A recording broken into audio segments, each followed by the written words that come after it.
there's one peculiar aspect of Yom Kippur, and that's the famous scapegoat. The concept of a scapegoat comes from Yom Kippur, actually. The word was coined in the 15th century by a Protestant scholar that translated the Bible, the Torah, into English, and they used for the Seir Azazel, the scapegoat, coming from escape. And it's become common usage now. And this scapegoat is the weirdest service that you could think about. You take two goats, you bring it to the temple, you take a lottery, one of them goes to temple for barbecue, the other one goes to a wilderness. Some say to demons, but mainly to a wilderness for the rest of his life. Now, before we dive into this service, I want to do a mental experiment. Every single one of us has a chase. There's things that we want that we're chasing over and over again. So much so that if we don't get it, we don't feel complete. I want everyone to think about what that is in their life. It doesn't matter if it's an elementary school kid, in college, single, married, a rabbi. Every single person that I've met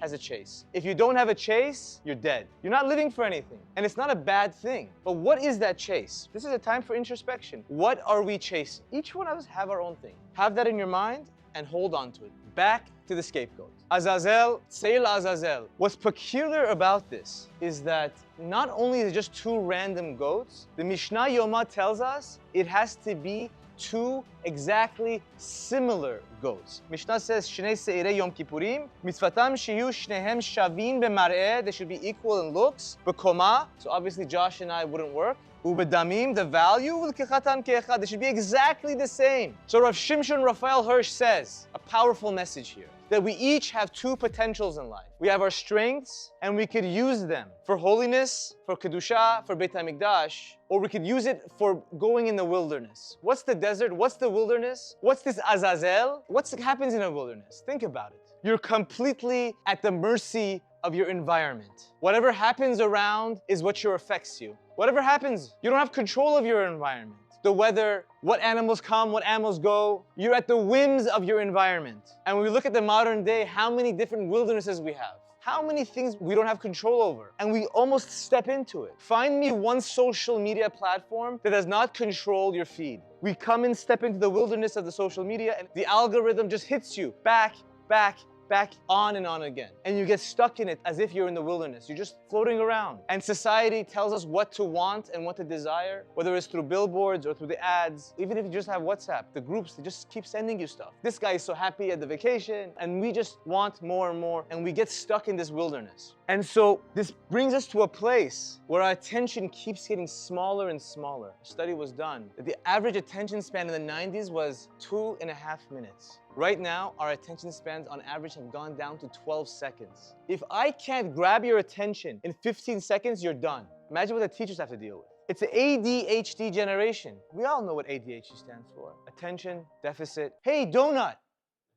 We can't even keep our attention straight. And so I'm not saying anything new here. We all know what I just said. The question is, how do we get out of it? And for that, we have to go deeper in history, before the story of Yom Kippur, to where the family of Israel started with Jacob and Esau. Abarmanel and Rabbi Sachs bring a midrash that draws a connection that is so profound that should hit us at our core. The idea, simple. Look at the story of Jacob and Esau, the two brothers, and you'll find out the real starting point of your chase. These twin brothers, they interacted. We have about 4 or 5 interactions that they have. Let's go through them. What's the first interaction of Yaakov and Esau? Holding on to the foot. His name Yaakov comes from holding on to the heel. Second interaction. Yaakov wants the Bechorah, the firstborn rights, and he grabs on to the firstborn rights and he gets it. Third interaction. He wants the blessings and he grabs on to the blessing. Fourth interaction. This one is not with Esau himself, but with his angel. What is he doing? He's grabbing onto the angel.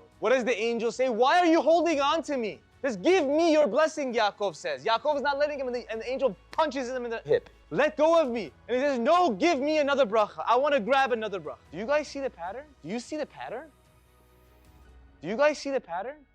It starts with grabbing the heel, grabbing the bechorah, grabbing the bracha, and grabbing the angel. The angel says, what's your name? Focus on yourself. Stop focusing on me. Does Yaakov get the message? The next day he comes to meet his brother. Who's doing the taking? Esau is doing the taking. No more Yaakov doing the taking. He says, take my blessings. Kach birchati. It's all from Hashem. He says, no. He says, take it. Esau says back, Taruv, Persian, back and forth. He says, Yesh li kol. Not mikol, not bakol, kol. I have everything. He came to a realization that I have what I need, and I'm going to look inward versus outward. No longer is Esau going to tell me what to desire. And the beauty of it is Esau keeps telling him, come, I'll stay with you. Let's be together. Let me influence you. Let me take care of you. And Yaakov says, I got it. I don't need all this anymore. I'm done with chasing you. I'm going to chase my inside. And you look at the end of the pasuk, and it's amazing when we look at this, because this goes back to the idea of Seir, red string that goes around the goat. They're both twins. This imagery keeps coming back on Yom Kippur. Where does Yaakov go after this? He goes to a city called Sukkata, and he builds Sukkot. Where are we going? After Yom Kippur, we're going to Sukkot. If we're able to understand that it's not about the other person, it's not about me chasing someone else, and even though I am limping, says the Torah, he came shalem, he became whole. Whole means that he's not lacking anything. And so did he get the message? I think he got the message. The chase that we talked about, as my children say, is C-O-P, chert o pert, narishkeit. It's an illusion. We chase what other people have and we don't look inward. And it's chase. It's enough with the heel. I don't need to grab the heel. I don't need to grab the bracha. I don't need to grab the jacket, the coat of Esau. I don't need any of it. I already have what I need inside me because Hashem has already given me those strengths. Instead of chasing what the others have, we could look inward and say, Hashem has given me the strength that I need and the kochot and the energies and all the skill sets that I need. Because the main thing in life is to keep the main thing. And we keep forgetting that because we keep chasing something that is not essential to us. Then we look at ourselves, the car in our driveway, the cell phone in our pockets, the friends that we have, how many followers we have, all the things that everyone else has that we compare to ourselves. And you know what? Everyone does it. But you know what else what? Everyone's miserable.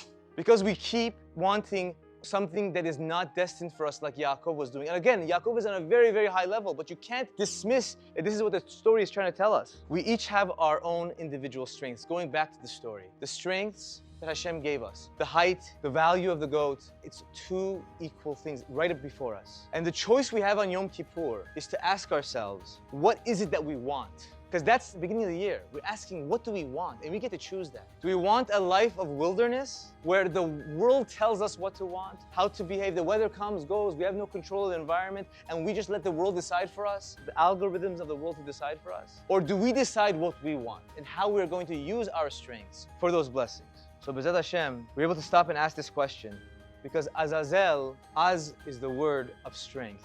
And we have a choice on how to use our strengths. We have to know what our values are. Every single person has their own strengths. When we look around and say, I wish I had that, I wish I had this, and it's not something that I already have inside to bring into actuality, that's when I lose the game. All we could do is use the tools that Hashem gave us. And that's how we become shalem. As the pasuk says, Adonai oz la'amo yiten, Adonai yevarech et amo b'shalom. Hashem gives us our oz, our strength. And it's up to us to decide what our each individual, unique strength is. I am different than you, you're different than me. Don't compare yourself to other people. Compare yourself to your own strengths. Because you're going to keep tripping over and over and over. But once when you look internally and say, this is the strength that I have, that becomes your strength, and that becomes your mission, and that becomes your drive. And B'ezrat Hashem, we could do that. And when you do that, you can become shalom. And you stop chasing the fake chase, and you do the real chase of bringing spirituality and life. B'ezrat Hashem, we could do that in tomorrow.